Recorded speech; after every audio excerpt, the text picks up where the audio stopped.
Welcome back to another story on Infidelity Tales Lab. Before we begin, tell us, where in the world are you watching from? Now, let's dive into today's story. Chapter 1, Blood Brothers.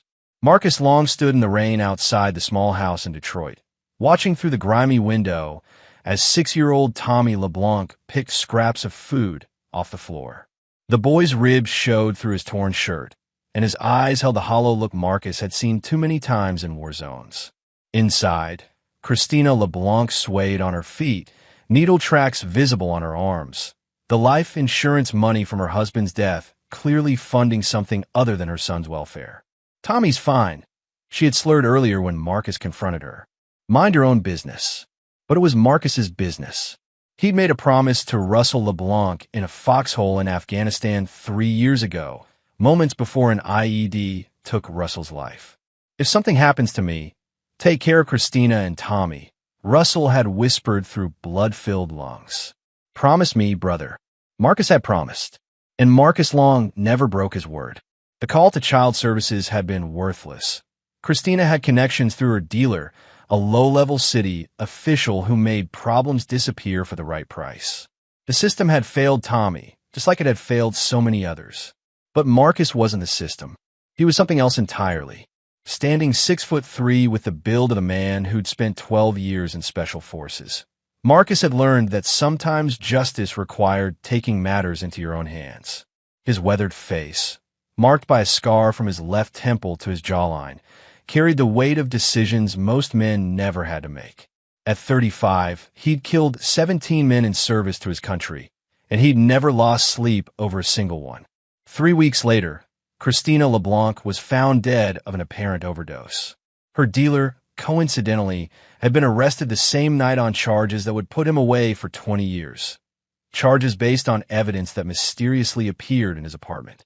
Tommy was placed with Russell's sister in Colorado, where Marcus had quietly established a trust fund that would see the boy through college.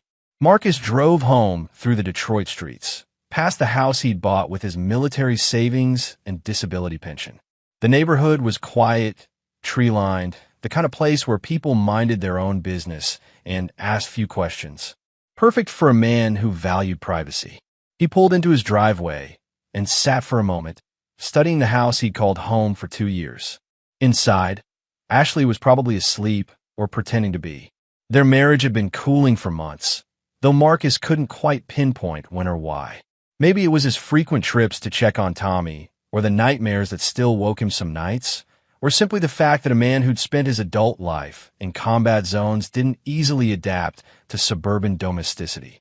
Ashley Haynes had been a nurse at the VA hospital where Marcus received treatment for his injuries. Beautiful, blonde, with bright green eyes and a smile that could light up a room. She'd seemed to understand his struggles, had been patient with his adjustment to civilian life. They'd married after a year of dating, and for a while, Marcus thought he'd found peace. But peace, he was learning, was a fragile thing. Chapter 2, Fractures. Ashley Long stood in front of the bathroom mirror, applying makeup with practiced precision. At 28, she'd maintained the looks that had first caught Marcus's attention. But lately, those looks served a different purpose. She was meeting Nicholas Randall for lunch, officially to discuss her application for a nursing position at his private practice, unofficially for reasons she tried not to examine too closely. Nicholas was everything Marcus wasn't. Smooth, charming, financially successful. His family practice catered to Detroit's wealthy suburbs, and his BMW sat in the restaurant parking lot like a promise of a different life. He'd been pursuing Ashley for months, ever since she'd brought her resume to his office. The job offer was real, but they both knew it wasn't the only thing on the table. "You deserve better than this," Nicholas had told her during their previous lunch. "A man who appreciates what he has, who can provide the life you should be living." Ashley had tried to defend Marcus, but the words felt hollow. Her husband was a good man, she knew that. Honorable, loyal, protective. But he was also distant, haunted by whatever had happened to him overseas. He'd disappear for days without explanation, claiming veteran affairs or helping other soldiers adjust to civilian life. She'd stopped asking where he went. Marcus arrived home as Ashley was leaving for her job interview. He kissed her cheek, a gesture that felt more like habit than affection. "Good luck today," he said, though something in his eyes suggested he knew more than he was letting on. "Thanks. I should be back by 3. Marcus watched her drive away in her silver Accord, noting the time, the direction, the license plate number, habits from another life that died hard. He'd been trained to observe, to gather intelligence, to read people's intentions through their actions rather than their words. And Ashley's actions lately told a story she wasn't ready to speak aloud. He spent the morning cleaning his weapons, not because they needed it, but because the routine calmed him. The Glock 19 he'd carried in Afghanistan, the K-bar knife that had saved his life in Kandahar, the Remington 870 he'd bought for home defense. Each weapon was maintained to military specifications, oiled and ready, though he hoped never to need them again. The phone rang at 11:47 a.m. Marcus answered on the second ring. "Marcus Long. This is Detective Bailey from Detroit PD. We met a few months ago regarding the LeBlanc case." Marcus remembered Corey Bailey, a good cop who tried to help Tommy before the bureaucracy shut him down. "What can I do for you, Detective?" "There's been some interest in Christina LeBlanc's death. Internal Affairs is asking questions about the timing, about who might have had access to information about her dealer's operation." Marcus's voice remained steady. "I'm sure you handled everything by the book." "I did. But Marcus," Bailey's voice dropped. "Be careful. There are people who think Russell's friends might have been more involved than they let on. People with long memories and short tempers." The line went dead. Marcus set down the phone and walked to his kitchen window, which offered a clear view of the street. A dark sedan sat at the corner, 2 men inside, one talking into a radio. They'd been there for 20 minutes. Marcus smiled grimly. He'd dealt with surveillance before, both conducting it and evading it. If someone wanted to play that game, he was ready. But first, he had other business to attend to. Ashley's lunch reservation was at noon at Romano's, an upscale Italian place downtown. Marcus knew this because he'd checked her computer history the night before. Her password was still their wedding anniversary, touchingly naive for a woman planning an affair. Chapter 3, Revelations. Marcus sat in his truck across the street from Romano's, watching through high-powered binoculars as his wife laughed at something Nicholas Randall was saying. The doctor was handsome in a polished way. Expensive suit, perfect teeth, manicured nails. The kind of man who'd never had dirt under his fingernails or blood on his hands. They were sitting in a corner booth, Ashley's hand resting on top of Nicholas's on the white tablecloth. Even from a distance, Marcus could read their body language. The way Ashley leaned toward Nicholas, how their fingers intertwined, the intimate smiles they shared. This wasn't a job interview. This was a couple in love, or at least in lust. Marcus felt something cold settle in his chest. But it wasn't the crushing devastation he might have expected. Instead, it was the same calm that had come over him in combat when everything went to hell, a crystalline clarity that burned away all emotion except purpose. His phone buzzed with a text from Ashley. Interview running long. Might be late tonight. Don't wait up. Marcus typed back. Good luck. Love you. But love, he realized, was past tense now. He followed them from the restaurant to Nicholas's condo downtown, a converted warehouse in the trendy riverfront district. From his vantage point in a parking garage across the street, Marcus watched them disappear into the building. Ashley's car would be parked in the guest section of the underground garage. She was learning to be careful about appearances, though not careful enough. Marcus made 3 phone calls. The first was to a private investigator named Grant Cannon, a former Delta Force operator who owed Marcus a favor from their time overseas. Grant could get photos, video, whatever evidence might be needed later. The second call was to Spencer Sherman, a computer specialist who'd been in Marcus's unit before transferring to cyber warfare. Spencer could hack anything with a circuit board and had been making a very comfortable living in the private sector since his discharge. The third call was to Alfred Copeland, who officially ran a security consulting firm and unofficially provided services that fell into legal gray areas. Alfred had been Marcus's commanding officer for 3 years and understood that sometimes civilian problems required military solutions. I need a full background workup on 2 subjects, Marcus told Alfred after exchanging pleasantries. Nicholas Randall, family practice physician, lives downtown Detroit. And I need to know who's been watching my house. Personal or professional? Both. Alfred's voice carried understanding. I'll have what you need by tomorrow. You want me to ask what this is about? Better if you don't. Roger that. Watch your six, Marcus. Marcus drove home, his mind already shifting from hurt husband to tactical mode. Ashley's betrayal was a wound, but wounds healed. What mattered now was gathering intelligence, identifying objectives, and developing a plan of action. He found Ashley in the kitchen when he arrived, still in her interview clothes, but somehow different. Guilty, excited. The flush in her cheeks and the way she avoided his eyes told him everything he needed to know about how her afternoon had gone. How was the interview? Marcus asked, settling into his chair at the kitchen table. Good. Really good. Dr. Randall said he'll have a decision by next week. Ashley busied herself making coffee, her back to Marcus. How was your day? Productive. Had some interesting conversations. Ashley turned, studying his face. Marcus had learned to school his expressions long ago, and she found nothing there but mild interest. With who? Old friends. You know how it is with military guys. We like to keep in touch. That night, Ashley went to bed early, claiming exhaustion. Marcus sat in his study, a converted bedroom where he kept his military memorabilia, awards, and photographs from his service. Russell LeBlanc's picture sat on the desk, taken during their last leave together.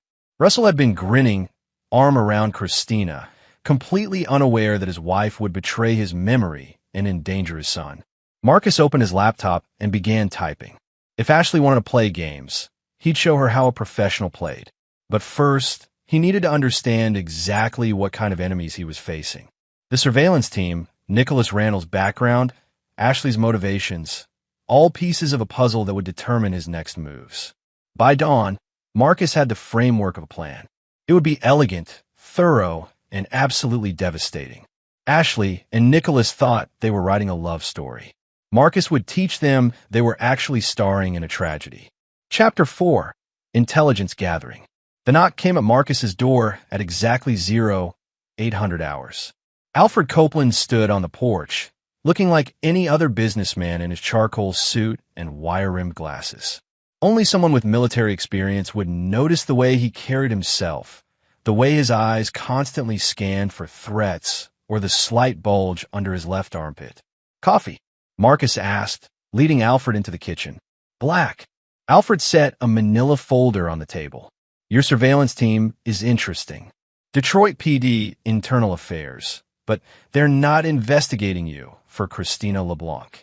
They're looking for Russell's old unit because someone's been asking questions about military contractors working in Michigan. Marcus poured 2 cups and sat down. What kind of questions?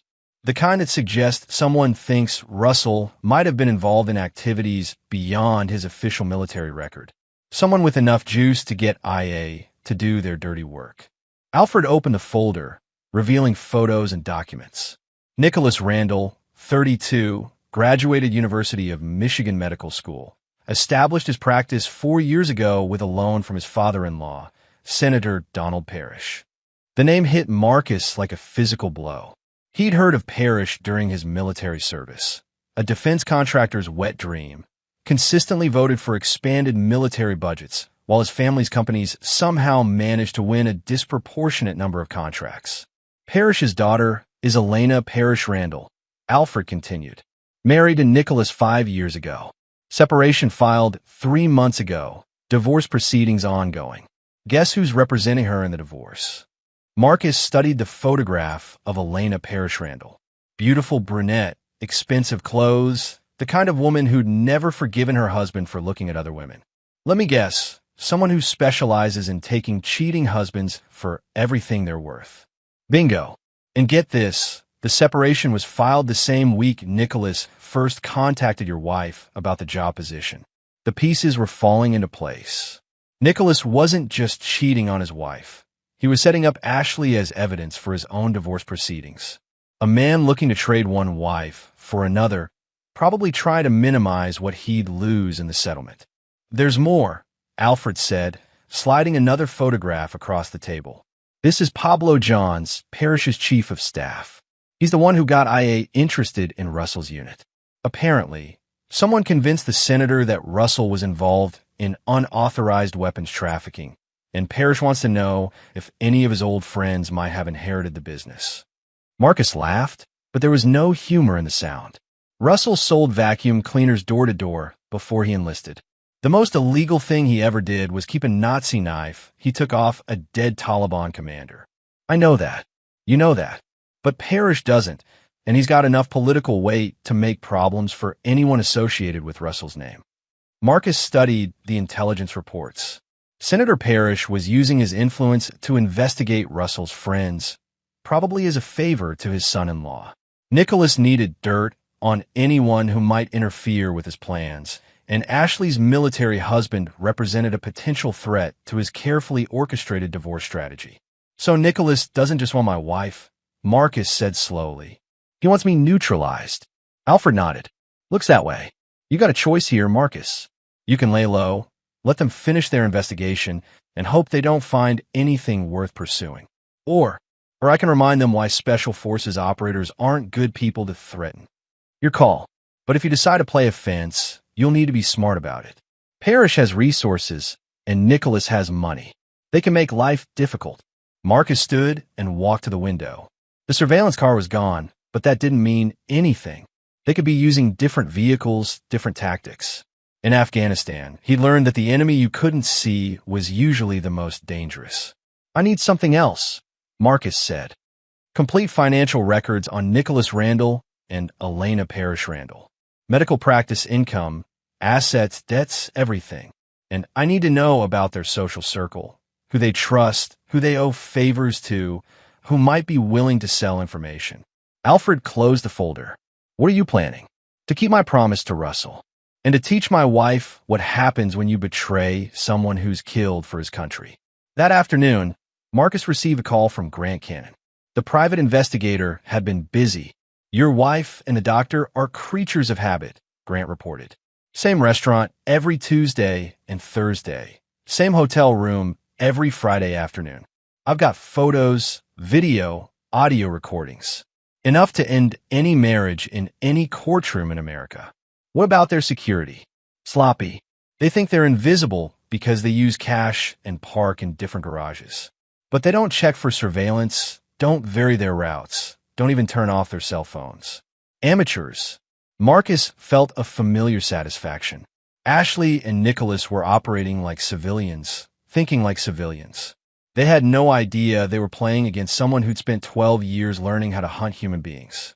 Keep watching them, Marcus instructed, and expand surveillance to Nicholas's wife.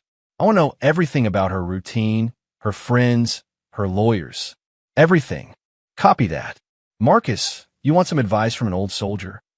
Shoot. Whatever you're planning, make sure you can live with it. Some bridges, once you burn them, don't ever get rebuilt. Marcus hung up the phone and walked to his study. Russell LeBlanc's photo still sat on the desk, and next to it, Marcus placed a wedding photo of himself and Ashley from their honeymoon in Colorado. Two promises made, both now broken by people who should have honored them.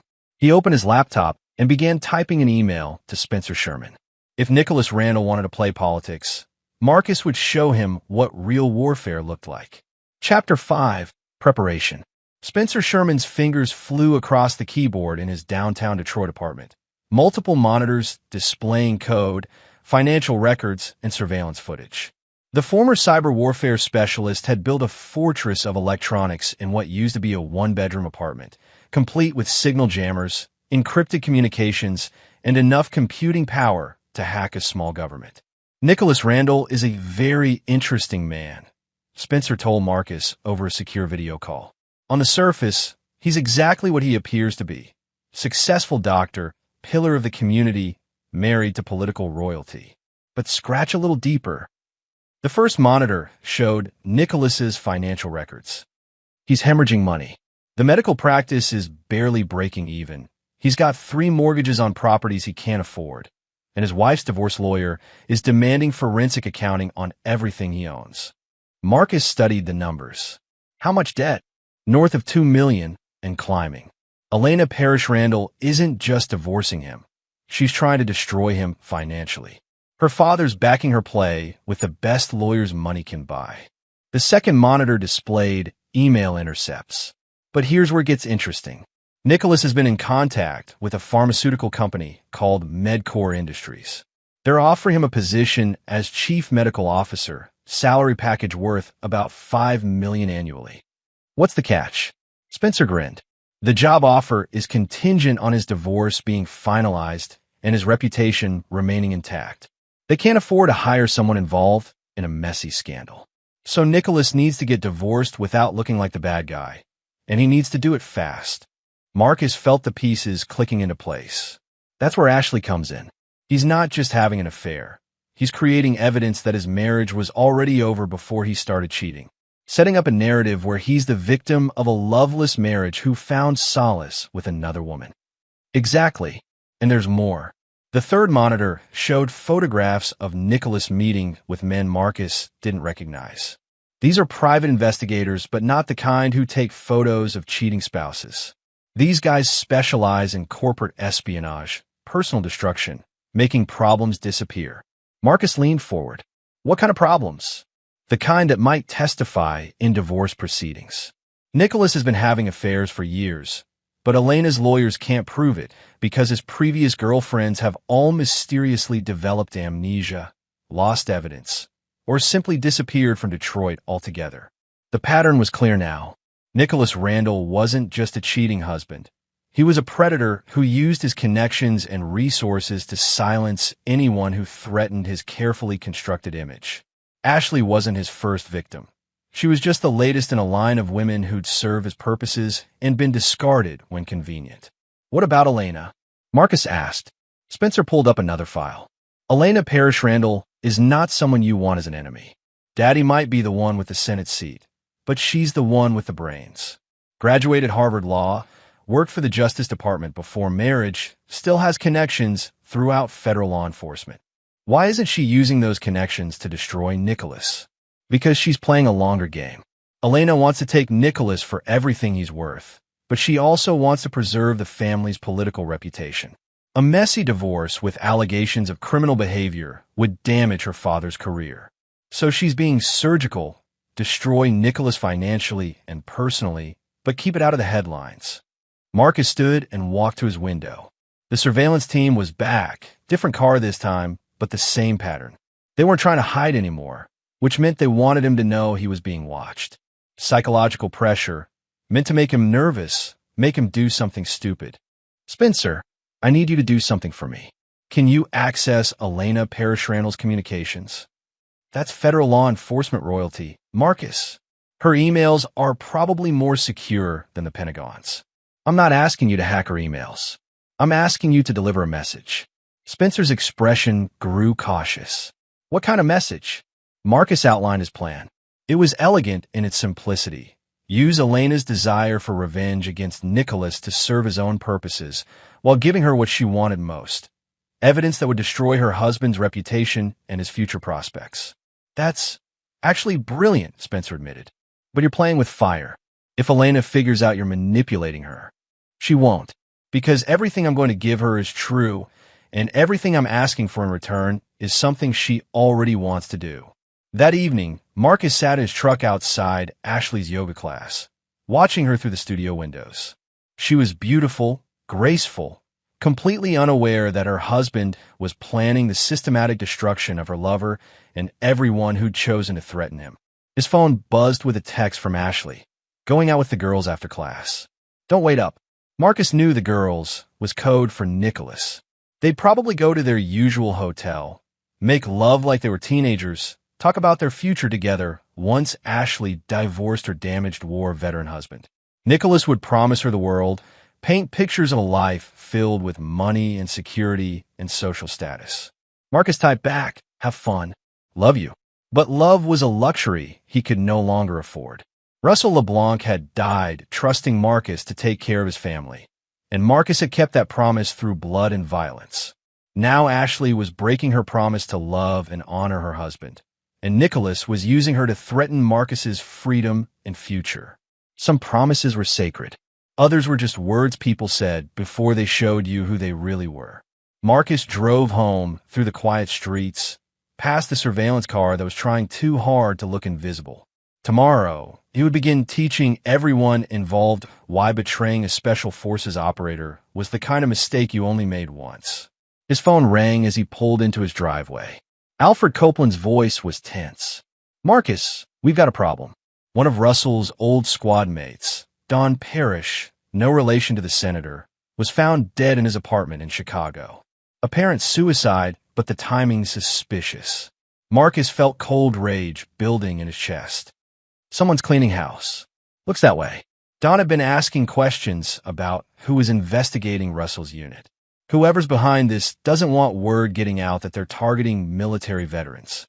Marcus hung up the phone and sat in his truck, watching his house, thinking about Russell LeBlanc and Don Parrish and all the promises made to dead men who trusted their brothers to keep them.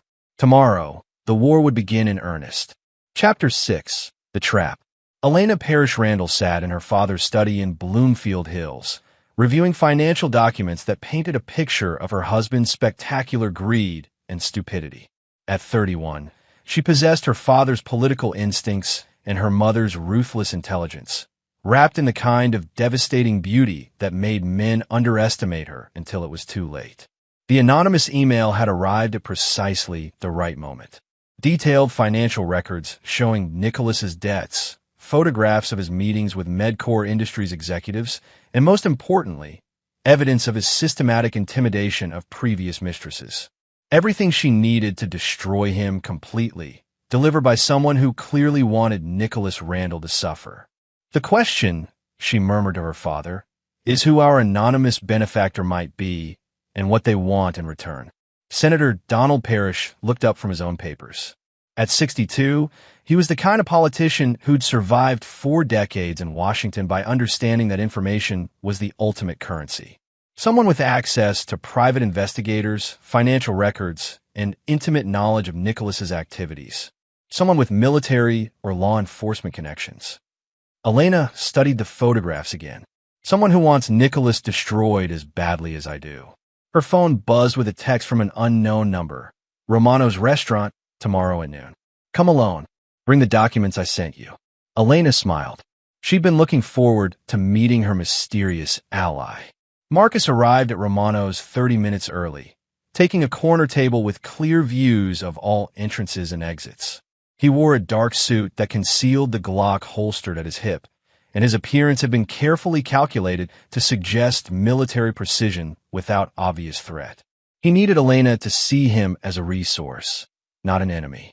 She arrived exactly on time, moving through the restaurant with the confidence of someone who'd never been afraid of anything in her life. Tall, elegant, expensively dressed, with intelligent eyes that missed nothing. She slid into the seat across from Marcus without hesitation. "You must be the husband," Elena said without preamble. "Marcus Long. And you must be the woman who's going to help me destroy your husband." Elena's smile was sharp as a blade. "I like a man who gets straight to the point. What do you want, Mr. Long?" Marcus slid a manila envelope across the table. "Complete surveillance records of Nicholas and my wife's affair. Dates, times, locations, photographs, audio recordings. Everything you need to prove adultery in your divorce proceedings." Elena opened the envelope, scanning the contents with professional interest. "This is quite thorough, but I assume you want something in return." "3 things. First, I want your father's investigation into Russell LeBlanc's unit called off. It's based on false information designed to serve Nicholas's interests." "Done. Daddy's already having second thoughts about that favor to Nicholas." "Second, I want information about the people Nicholas hired to intimidate his previous girlfriends. Names, contacts, payment records." Elena's eyes narrowed. "Planning some intimidation of your own?" "Planning to prevent them from intimidating anyone else." "And the third thing?" Marcus leaned forward. "When Nicholas's world falls apart, and it will, I want your word that you won't interfere with whatever happens to him next." Elena studied Marcus for a long moment, seeing something in his eyes that made her glad they were on the same side. "You're not planning to divorce your wife, are you? You're planning something much more permanent." "I'm planning to keep the promises I've made. Everything else is just details." Elena extended her hand across the table. Mr. Long, I believe we're going to be excellent partners. They shook hands, and Marcus felt the final piece of his plan slide into place. Elena Parrish Randall was exactly what he'd hoped for. Intelligent, ruthless, and completely committed to destroying Nicholas Randall. With her resources and his skills, they would tear apart everything Nicholas had built, piece by piece. That night, Marcus sat in his study, cleaning his weapons while Ashley slept in their bedroom. Tomorrow, she would discover that her husband knew about the affair, but not in the way she expected. Tomorrow, Nicholas would learn that threatening a Special Forces operator's family had consequences that extended far beyond anything he could imagine. Marcus opened his laptop and typed a brief email to Grant Cannon. Execute Phase 1 tomorrow morning. Full surveillance package to Elena Parrish Randall by noon. Audio recordings to Ashley Long by 2 p.m. He closed the laptop and picked up Russell LeBlanc's photograph. Almost done, brother, he whispered. Just a little longer. Outside, the surveillance car sat in its usual position, the two men inside probably wondering why their target seemed so calm, so controlled. They didn't understand that Marcus had spent 12 years learning how to hunt, and that the best hunters always let their prey come to them. Tomorrow, the predators would become the prey. Chapter 7. First Blood. Ashley Long stood in the kitchen, staring at the manila envelope that had arrived by courier 30 minutes earlier. Her name was typed across the front in block letters, and inside were photographs that made her stomach turn. Herself and Nicholas in the hotel room, at restaurants, in his condo. Dozens of images spanning 3 months, chronicling every moment of their affair with professional precision. The note attached was brief. Your husband knows. Come home immediately if you want to save your marriage. Otherwise, keep walking and don't look back. Ashley's hand shook as she dialed Nicholas's number. The call went straight to voicemail. She tried his office, his condo, even his country club. Nothing. It was as if Nicholas Randall had simply vanished from the face of the earth. Marcus arrived home at exactly 3 p.m., as the note had promised. He found Ashley sitting at the kitchen table, the photograph spread in front of her like evidence at a crime scene. We need to talk, Ashley said, her voice barely above a whisper. Marcus hung up his jacket and sat down across from her. His face showed no emotion, no anger, no hurt, just the calm expression she'd learned to fear during their worst arguments. About what? Marcus asked. You know what? Ashley gestured at the photographs. How long have you known? Known what, Ashley? That my wife has been fucking another man for 3 months? That she's been lying to me every day, planning to leave me for someone with more money? That she's been meeting with lawyers about divorce proceedings while pretending everything was fine at home? Each word hit Ashley like a physical blow. Marcus's voice remained calm, conversational, as if he were discussing the weather rather than the destruction of their marriage. Marcus, I can explain. No need. You fell in love with someone else. It happens. People grow apart, find they want different things. I understand. Ashley looked up at him, confused by his reasonable tone. You understand? Of course. You married a broken soldier with nightmares and trust issues. Nicholas offered you a different life, money, status, stability. I can see the appeal. Then why? Ashley gestured at the photographs again. Marcus leaned back in his chair. Because you lied to me, Ashley. For months, you looked me in the eye and lied. You made plans behind my back, used our marriage as cover while you build a new life with another man. That's not falling out of love. That's betrayal. The word hung in the air between them like a loaded weapon. What do you want me to do? Ashley asked. Pack your things. Take whatever you need. Move in with Nicholas. Start your new life. Just don't pretend this was about love or compatibility or any other noble bullshit. This was about you deciding I wasn't good enough anymore and being too cowardly to say so. Ashley stood up, anger finally breaking through her guilt. You want to know why I cheated? Because you're never here, Marcus. You disappear for days, won't tell me where you go or what you're doing. You wake up screaming in the middle of the night. You sit in this house, cleaning guns like you're preparing for war. I felt like I was married to a ghost. Marcus nodded as if she'd made a perfectly reasonable point. You're right. I'm not an easy man to live with. That's why you should have left instead of cheating. I try to make it work. No, you try to have it both ways. Keep the security of being married while exploring other options. That's not trying to make it work. That's hedging your bets. Ashley stared at him, seeing something in his eyes that made her take a step backward. What happened to Nicholas? I can't reach him anywhere. Marcus smiled, and for the first time, Ashley saw something dangerous in the expression. Why don't you ask Elena Parrish Randall? I'm sure she'd love to discuss her husband's whereabouts. The blood drained from Ashley's face. You told his wife? I didn't have to. Elena's been watching Nicholas for months, building a case for their divorce. She has photographs of every woman he's been with, financial records showing his debts, evidence of him intimidating his previous mistresses into silence. Nicholas has been playing this game for years, Ashley. You were just the latest victim. Ashley sank back into her chair as the full scope of her situation became clear. Nicholas hadn't been planning to leave his wife for her. He'd been using her as ammunition in his divorce proceedings, setting up a narrative where his marriage had failed due to irreconcilable differences rather than his own infidelity. But you already knew that, Marcus continued. Elena's lawyers contacted you yesterday morning, offered to pay for your testimony about Nicholas pursuing a married woman, about him promising to leave his wife, about all the lies he told you to get you into bed. Ashley's silence was confirmation enough. So here's what's going to happen, Marcus said, standing up. You're going to take Elena's money and testify against Nicholas. You're going to help her destroy him in court, take him for everything he's worth. And when that's done, you're going to disappear from Detroit and never contact me again. And if I don't, Marcus's smile widened. Then I'll release the photographs to your nursing supervisors, to your family, to everyone you've ever worked with or cared about. I'll make sure the whole world knows exactly what kind of woman you are. Ashley looked at the man she'd married, seeing him clearly for the first time.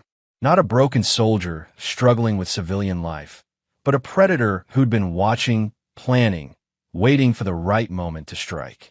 She'd betrayed him, and now he was showing her what real betrayal looked like. I loved you, Ashley whispered. No, Marcus replied. You love the idea of me, the hero husband, the man who'd fought for his country and come home to build a quiet life with you. But you never loved the reality of who I am. And now you get to learn exactly who that is. Ashley went upstairs to pack. Marcus remained at the kitchen table, studying the photographs of his wife's betrayal with the same detached professionalism he'd once used to study enemy positions in Afghanistan. His phone buzzed with a text from Elena Parrish Randall. Nicholas found in his office this morning. Apparent suicide. Left a full confession about his financial crimes and previous affairs. Divorce proceedings concluded in my favor. Thank you for your assistance. Marcus deleted the text and smiled. Nicholas Randall would never threaten anyone's family again. Chapter 8. Dominoes Fall. The news of Nicholas Randall's suicide dominated Detroit's social media for exactly 48 hours before Elena Parrish Randall's lawyers released documents that transformed the story from tragedy to cautionary tale. Financial fraud, systematic intimidation, serial adultery. The man who'd appeared to be a pillar of the community was revealed as a predator who destroyed lives for sport. Ashley sat in her sister's apartment in Chicago, watching the news coverage with growing horror. The suicide note, read aloud by a stone-faced police detective, painted Nicholas as a man overwhelmed by guilt over his treatment of women, his financial crimes, his betrayal of his wife's trust. There was no mention of murder, no suggestion of foul play, just a broken man who'd finally faced the consequences of his actions. But Ashley knew better. She'd seen something in Marcus's eyes, heard something in his voice that told her Nicholas's death was no suicide. Her husband, ex-husband now, the divorce papers had been filed within hours of her leaving Detroit, had killed before. She'd always known that, had seen the commendations and service records that spoke in euphemisms about direct action and neutralizing threats. What she never understood was that Marcus viewed betrayal as a type of warfare. Her phone rang. Elena Parrish Randall's name appeared on the caller ID. Ms. Haynes. Elena's voice was crisp, professional. I wanted to thank you for your testimony in my divorce proceedings. Your willingness to speak truthfully about my late husband's behavior was illuminating. I just told the truth about what he promised me. Of course, and I want you to know that the financial settlement we discussed will be honored in full. $200,000 deposited into the account you specified. Ashley closed her eyes. Blood money. Payment for helping destroy the man she'd thought she loved. What about the investigation into his death? What investigation? The police found no evidence of foul play. Nicholas left detailed records of his financial irregularities, confessions of his affairs, even a complete list of the women he'd intimidated into silence over the years. He'd been planning his suicide for weeks. You don't really believe that. Elena's silence stretched long enough to make Ashley uncomfortable before she spoke again. Ms. Haynes, my late husband, was a predator who destroyed lives for his own gratification. He used his position, his connections, and his family's resources to silence victims and escape consequences. If someone helped him face justice, I consider that a public service. The line went dead. Ashley stared at her phone, understanding that she'd just been warned to keep her mouth shut about her suspicions. Elena Parrish Randall was exactly as dangerous as Marcus had suggested, and she was protecting him because he'd serve her interests. Meanwhile, Marcus sat in a downtown Detroit bar, nursing a beer and watching the news coverage of Nicholas's suicide. The bartender, a former Marine named Angelo Anderson, kept glancing at the television with obvious disgust. Guy like that, Angelo muttered, makes you wonder how many other pieces of shit are walking around in expensive suits, hiding behind money and connections. Marcus nodded, saying nothing. The bar was the kind of place where military veterans gathered to drink away memories they couldn't share with civilians, and Angelo had been one of Russell LeBlanc's friends before Russell deployed to Afghanistan. He'd attended Russell's funeral, had offered to help Marcus with anything he needed. You hear about that investigation into Russell's unit? Angelo asked. Heard it got dropped. Turns out it was based on false information. Angelo's expression darkened. False information from who? Marcus finished his beer and stood up. From people who aren't in a position to provide any more information. Angelo studied Marcus's face, reading the subtext. Good. Russell was a good man. Didn't deserve to have his memory pissed on by some politician's pet projects. Marcus left money on the bar and walked out into the Detroit evening. The surveillance team was gone, had been gone since Nicholas's suicide hit the news. Apparently, Senator Parrish had decided his investigation into Russell's unit was no longer a priority. His phone buzzed with a text from Grant Cannon. Package delivered to Chicago address. Subject, confirmed receipt. The package contained photographs of Ashley and Nicholas, copies of the financial records Elena had provided, and a detailed report on Nicholas's history of intimidating his victims. Everything Ashley would need to understand exactly what kind of man she'd fallen in love with, and exactly how she'd been manipulated. Marcus drove home through familiar streets, past the house where he'd tried to build a civilian life with a woman who'd never understood what she'd married. The house was empty now, Ashley's belongings gone, her presence erased as thoroughly as if she'd never existed. He sat in his study, surrounded by photographs and commendations from his military service, and opened his laptop. 3 emails waited in his secure account, each one confirming that loose ends had been tied up, that threats had been neutralized, that justice had been served. The men Nicholas had hired to intimidate his previous victims had been arrested on various charges: assault, extortion, drug possession. Elena's investigators had been very thorough in providing evidence to appropriate authorities. None of them would be threatening anyone else for a very long time. Don Parrish's death in Chicago had been ruled a suicide, but Marcus knew better. Someone had been cleaning house, eliminating potential witnesses to the false investigation of Russell's unit. That someone was now sitting in a federal prison, having been arrested for unrelated firearms violations based on an anonymous tip to the ATF. Senator Parrish had announced his retirement from politics, citing health concerns and a desire to spend more time with his family. Elena had provided her father with enough information about his association with Nicholas to convince him that a quiet exit from public life was preferable to a public scandal. Marcus closed the laptop and walked to his bedroom. For the first time in months, he expected to sleep without nightmares. The promises he'd made to Russell LeBlanc had been kept. The threats to his own safety had been eliminated. The people who betrayed him had faced consequences appropriate to their crimes. Tomorrow, he would begin rebuilding his life. But tonight, he would sleep the sleep of a man who'd completed his mission and come home victorious. Chapter 9. Resolution. 6 months later, Marcus Long stood in the cemetery where Russell LeBlanc was buried, holding the hand of a 6-year-old boy who bore his father's eyes and his mother's delicate features. Tommy LeBlanc had grown 3 inches and gained 15 pounds since coming to live with his aunt in Colorado, and his nightmares had finally stopped.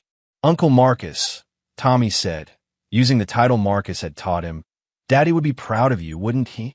Marcus knelt beside the grave marker, straightening the American flag that marked Russell's service. "What makes you say that, buddy?" "Aunt Sarah says you kept your promise to take care of me. She says promises to dead people are the most important kind." Marcus felt something loosen in his chest, a tension he'd carried for so long he'd forgotten it was there. "Your daddy was my best friend, Tommy. Taking care of you isn't a burden, it's an honor." They stood together in the Colorado sunshine, 2 survivors of different wars, bound together by love for a man who died believing his sacrifice meant something. Marcus had established a trust fund that would see Tommy through college, had arranged for the best therapist money could buy, had made sure the boy would never want for anything. Marcus's phone buzzed with a text from Spencer Sherman. Ashley Haynes married insurance salesman in Phoenix last month. Living quietly, no contact with anyone from Detroit. Thought you should know. Marcus deleted the text without responding. Ashley was part of his past now, a closed chapter in a story that had moved beyond her relevance. He'd kept his promise not to destroy her publicly, and she'd kept her promise to disappear from his life. Some endings didn't require revenge. Exile was punishment enough. Another text, this one from Elena Parrish Randall. "Father's retirement party next month. You should come. I think you'd enjoy meeting some of his old defense contractor friends. They're always looking for security consultants with your particular skills." Marcus smiled at that. Elena had proven to be exactly the kind of ally he'd hoped for. Intelligent, connected, and absolutely ruthless when it came to protecting her interests. She'd transformed her father's political connections into a business empire, and she'd made it clear that Marcus would always have a place in her organization. The work she offered was legal, lucrative, and perfectly suited to his skills. Corporate security, threat assessment, problem resolution for clients who prefer discretion over publicity. It was a chance to use his military training in service of people who understood the value of loyalty and the cost of betrayal. "Are we going home now?" Tommy asked. Marcus looked down at the boy who'd become the closest thing to family he had left. "Yeah, buddy, we're going home." They walked back to Marcus's truck, Tommy chattering about school and friends and the baseball team he'd joined. Normal childhood concerns, the kind Russell had dreamed his son would have. Marcus listened with the attention he'd once reserved for mission briefings, filing away every detail of Tommy's happiness like evidence of a job well done. The drive back to Tommy's aunt's house took them through the Colorado mountains, past landscapes that reminded Marcus why he'd served his country in distant wars. This was what freedom looked like. Wide open spaces, children playing safely, communities where people trusted their neighbors and kept their promises. Sarah LeBlanc met them at the door, Russell's younger sister who'd inherited his sense of humor and his devotion to family. She'd welcomed Tommy without hesitation, had accepted Marcus's involvement in the boy's life with the understanding that some bonds transcended conventional definitions. "How was the visit?" Sarah asked, ruffling Tommy's hair as he ran past her into the house. "Good. He's doing well. No nightmares, good grades, making friends." Sarah studied Marcus's face with the insight that came from growing up with a brother who'd chosen military service. "And how are you doing?" "Really?" Marcus considered the question seriously. For the first time in years, he wasn't carrying the weight of unfulfilled promises or unresolved threats. Ashley was gone. Nicholas was dead. The investigation into Russell's unit had been terminated, and the men who'd threatened Marcus's future were either imprisoned or neutralized. "I'm at peace," Marcus said finally. Sarah smiled. "Russell will be glad to hear that. He worried about you, you know. Used to say you were the kind of man who'd carry the whole world's burdens if someone let you." "Maybe." but I'm learning to choose my burdens more carefully. Marcus spent the evening with Tommy and Sarah, sharing dinner and watching the boy play video games with the concentration of a future tactician. This was what Russell had died for. The chance for his son to grow up safe, happy, surrounded by people who loved him. As Marcus prepared to leave for his hotel, Tommy ran up and hugged him tightly. "I love you, Uncle Marcus," the boy whispered. Marcus knelt down and returned the hug, feeling the simple weight of unconditional trust. "I love you too, buddy, and I'll always be here when you need me." It was another promise, but this one felt different. Not a burden carried in honor of the dead, but a gift given freely to the living. Tommy would grow up knowing he was loved, protected, valued. He would understand that promises made in love were sacred, and that real men kept their word regardless of the cost. Marcus drove back to his hotel through the mountain night, thinking about the future Elena had offered him and the life he was building from the ashes of his marriage. He learned that some betrayals were unforgivable, that some enemies had to be destroyed rather than defeated, and that justice wasn't always found in courtrooms or delivered by institutions. But he'd also learned that loyalty was still rewarded, that promises kept in darkness were often more valuable than those made in light, and that sometimes the best revenge was simply living well while your enemies faced the consequences of their choices. His phone rang as he reached the hotel. Alfred Copeland's name appeared on the caller ID. "Marcus, I've got a proposition for you. Private military contractor, government consulting, very lucrative. Interested?" Marcus smiled as he parked the truck. "Send me the details. I think I'm ready to get back to work." The war was over. It was time to start planning the next campaign. As he walked into the hotel lobby, Marcus felt the familiar satisfaction of a mission completed successfully. Russell LeBlanc's son was safe, his enemies were defeated, and his promises were kept. Some men measure their lives in money earned or status achieved. Marcus Long measured his in promises kept and enemies destroyed. By that standard, he was a very successful man indeed. And there you have it. Another story comes to an end. What did you think? I'd love to hear your thoughts in the comments below. If you enjoy this story, consider joining our community by subscribing. It means the world to us. For more stories like this one, check out the recommended videos on screen. And I'll see you there.